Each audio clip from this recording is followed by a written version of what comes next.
your loneliness is literally killing you. I'm not talking about you having no friends.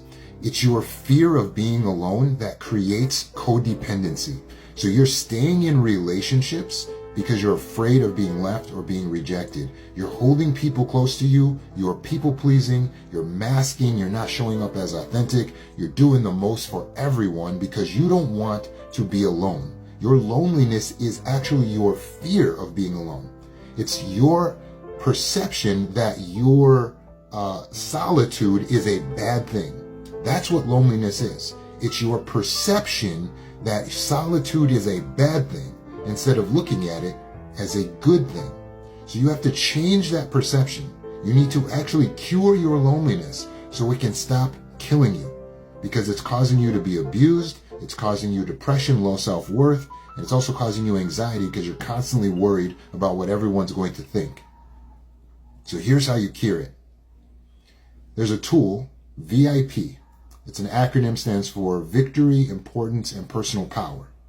You see, your fear of loneliness or your codependency is because of a perception that if you're ostracized or left alone and your family leaves you, or your spouse or boyfriend leaves you, or if you don't have any friends, then you're defeated, then you're a loser, then you're unwanted, then you're undesirable, unlovable, then you're nothing.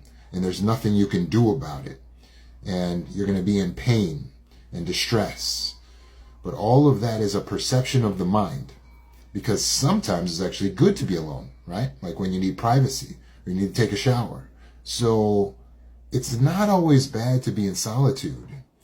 That gives us time to work on ourselves. So you have to change your perception of this concept of being alone. You must look at it as a good thing, something you crave. And if people leave, they leave. So using this tool, VIP, when you feel the loneliness or the fear of being alone, you run through in your mind, how is this a victory? For instance, maybe you've left a narcissistic spouse, you've escaped a relationship. How is this still showing my importance? So perhaps you have to think about how you're still lovable, what ways you're still desirable, what ways you're still wanted, and who still does love you, even if that's only yourself. And what are your skills and what are your abilities? And then finally, personal power. The P in VIP is about what can you do? So there are still things that you can do by yourself. And so being alone allows you to work on your purpose in life. You can't work on that when you're running behind trying to please everyone else. So embrace solitude.